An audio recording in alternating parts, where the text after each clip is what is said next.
Good evening everyone. শতাব্দীর কিচেনে আপনাদের সবাইকে স্বাগত জানাই। আজকের রেসিপি আচারি কুমড়ো, সম্পূর্ণ নিরামিষ, চটপটা, সুস্বাদু একটি রেসিপি, যা গরম ভাত, রুটি, পরোটা, লুচি সব কিছুর সাথেই ভীষণই ভালো যায়। অবশ্যই রেসিপিটি ট্রাই করবেন। তাহলে চলুন শুরু করা যাক আজকের এই সহজ এবং সুস্বাদু রেসিপি। প্রথমে প্যানের মধ্যে 1 চামচ পাঁচফোড়ন দিয়ে দেব। পাঁচফোড়নটাকে ড্রাই রোস্ট করে নেব।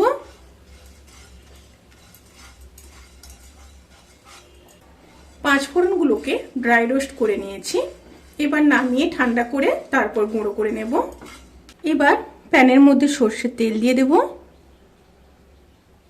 তেলের মধ্যে দিয়ে দেব একটা শুকনো লঙ্কা, 1 চামচ পাঁচফোড়ন, আর দিয়ে দেব 1/2 চামচ হিং।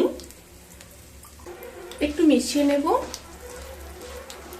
তেল থেকে যখন সুন্দর একটা স্মেল বেরোতে শুরু করবে, সেই সময় কেটে রাখা দুটো মিডিয়াম সাইজের আলু দিয়ে দেবো। আলুগুলোকে এইভাবে ডুমো ডুমো করে কেটে নিয়েছি।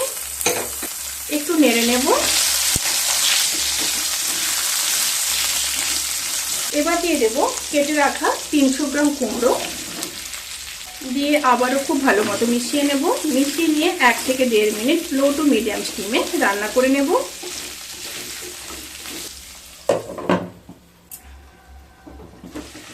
আবারও একবার নেড়ে নেব।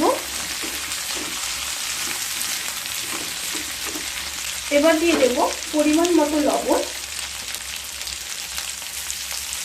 আর দিয়ে দেব 1/2 চামচ হলুদ গুঁড়ো।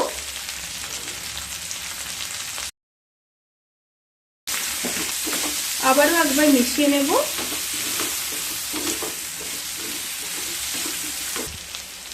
এবার দিয়ে দেব কেটে রাখা একটা মিডিয়াম সাইজের টমেটো, দিয়ে খুব ভালো মতো মিশিয়ে নিয়ে আবারও 1 থেকে 1.5 মিনিট মিডিয়াম টু লো স্টিমে রান্না করে নেব।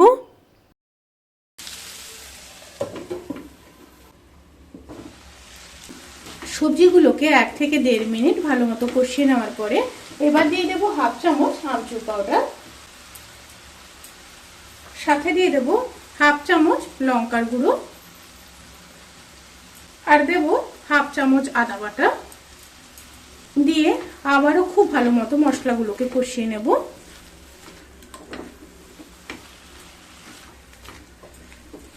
মশলাগুলোকে কষিয়ে নেওয়ার জন্য আবারও লো টু মিডিয়াম স্টিমে ঢাকা দিয়ে 1 থেকে 1.5 মিনিট রান্না করে নেব। মশলার সাথে সবজিগুলোকে খুব ভালো মতো কষিয়ে নিয়েছে। এবার দিয়ে দেবো দুটো চেরা কাঁচা লঙ্কা, দিয়ে আবারও একটু মিশিয়ে নেব। মিশিয়ে নিয়ে সামান্য জল দিয়ে দেব। জলের পরিমাণটা এখানে দেখে দেবেন। কুমড়ো আর আলু সেদ্ধ হওয়ার মতোই এখানে জলটা দিতে হবে, বেশি জল ব্যবহার করা যাবে না। আর এই রেসিপির ক্ষেত্রে অতি অবশ্যই কিন্তু আমচুর পাউডার ব্যবহার করবেন। আমচুর পাউডারটা এই রেসিপির ক্ষেত্রে খুবই গুরুত্বপূর্ণ। ফুটে এসছে। এবার ঢাকা দিয়ে লো স্টিমে আলু আর কুমড়োগুলোকে সেদ্ধ হওয়া পর্যন্ত অপেক্ষা করব।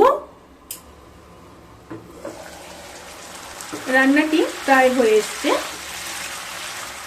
এবার নামানোর আগে 1 চামচ চিনি দিয়ে দেব। অবশ্যই দিতে হবে টেস্ট ব্যালেন্স করার জন্য। আর দিয়ে দেব ভেজে গুঁড়ো করে রাখা মশলা। সাথে যেটা না দিলে নয়, যেটা অবশ্যই দিতে হবে, সর্ষের তেল। ওপর থেকে অবশ্যই সর্ষের তেল দিতে হবে, তবেই কিন্তু আচার এই ফ্লেভারটা আসবে। এবার খুব ভালো মতো মিশিয়ে নেব।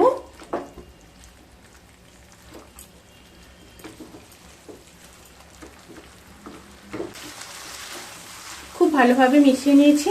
এবার গ্যাসের ফ্লেমটাকে অফ করে দেব।